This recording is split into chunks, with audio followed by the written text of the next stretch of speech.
বলেছেন, ওয়ালা তাকুনু লিমান ইয়াকতালু ফি সাবিলিল্লাহি আমওয়াতুন বাল আহইয়াউ ওয়ালাকিন লা তাশউরুন।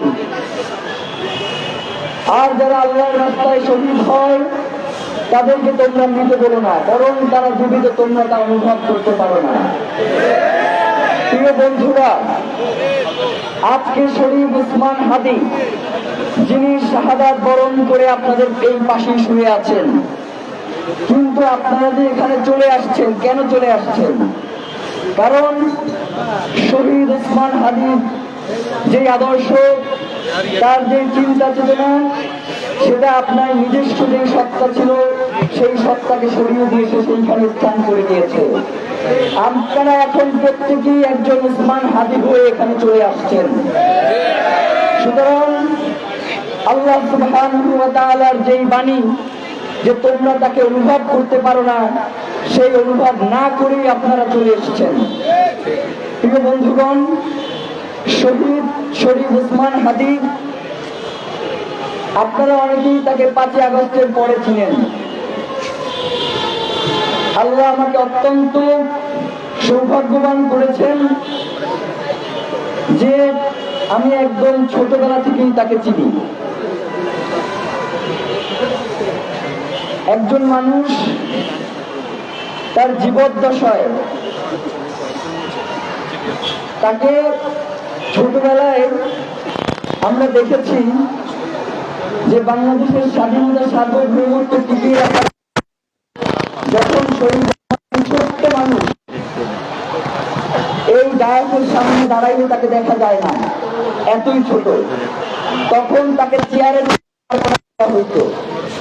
সেই চেয়ারের উপরে দাঁড়িয়ে শরীফ উসমান হাদী তখনও বাংলাদেশের স্বাধীনতা সার্বভৌমত্বের কথা বলতো, এবং তার মৃত্যুর আগে তিনি বাংলাদেশের স্বাধীনতা সার্বভৌমত্ব টিকিয়ে রাখার জন্য বলে গেছেন। প্রিয় ভাইয়েরা,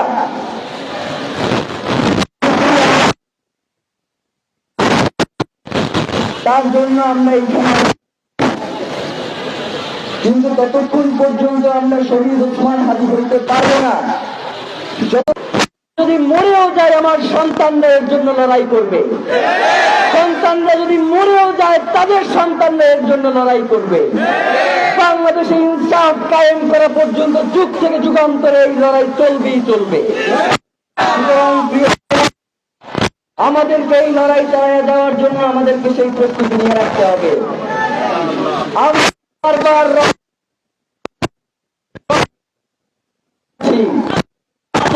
দিয়েছি, 71 দিয়েছি, 24 দিয়েছি, পিলখানায় দিয়েছি, সাপ্লাই দিয়েছি, শুধু কি আমরা রক্ত দিতেই থাকবো? রক্তের বদলা কখনো সুশীলতা হয় না। রক্তের বদলা আজকে শহীদ উসমান হাদীকে যারা হত্যাযোগ্য করে তুলেছে, যারা শহীদ উসমান হাদীকে কিভাবে হত্যা করা যায় সেই পরিকল্পনা দেশে বসে করেছে, তাদের সাথে আর কোন সুশীলতা মানাবো না আমরা। তাদেরকে এই বাংলাদেশের মাটিতেই তাদের জানাজা এবং দাফনের ব্যবস্থা করব আমরা। আমি বাংলাদেশের রাজনীতি পরিবর্তন করার জন্য এসেছি। যারা বাংলাদেশের রাজনীতিকে ক্ষমতা এবং দখলদারিত্বের মাধ্যমে রাজনীতি করতে চায়, আমি তাদের জন্য বাংলাদেশের রাজনীতিকে কঠিন করে দেওয়ার জন্য এসেছি। আপনারা দেখেছেন শহীদ উসমান হাদী জীবিত থাকা অবস্থায় ফজরের পরে বিভিন্ন মসজিদের সামনে গিয়ে আপনাদেরকে গিয়ে দাঁড়াইতো, বলতো যে আমারে ভোট দেওয়া লাগবে না, আপনারা বাংলাদেশের শত্রুর সাথে আমাদেরকে ইনসাফ করতে হবে।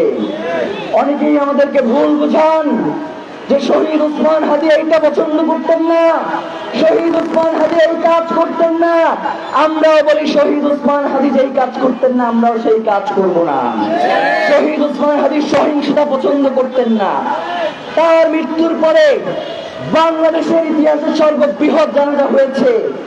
এই 12, 14, 15 লাখ লোককে যদি আমরা বলতাম যে শহীদ উসমান হাদীর রক্তের বদলা নিয়ে আপনাদেরকে এই ঢাকা শহর থাকতে হবে, তারা তার রক্ত, যারা নির্ধারিত লোকদের নিয়ে বিভিন্ন জায়গায় স্যাবোটেজ করে শহীদ ওসমান হাদির যে লড়াই, তার যে সাংস্কৃতিক লড়াই, তার যে ইনসাফ কায়েমের লড়াই, সেটাকে লঘু করবার জন্য বিভিন্ন জায়গায় স্যাবোটেজ করা হয়েছে। এবং প্রতি সময়ে আমরা দেখতে পাচ্ছি যে তারা শহীদ ওসমান হাদির যে আদর্শ, সেই আদর্শকে বিলীন করে দেওয়ার জন্য বিভিন্নভাবে মিডিয়া, সোশ্যাল মিডিয়াগুলোতে তারা প্রপাগান্ডা চালাচ্ছে। আমরা আপনাদেরকে বলে দিতে চাই, শহীদ শরীফ ওসমান হাদি বাংলাদেশের জন্য এমন এক নক্ষত্র। শহীদ ওসমান হাদি বাংলাদেশের জন্য জুলাইয়ের মাসের স্বাধীনতা সংগ্রামের কথা বলবে, তাদের জুলাইয়ের কথা বলবে, ইনসাফের কথা বলবে।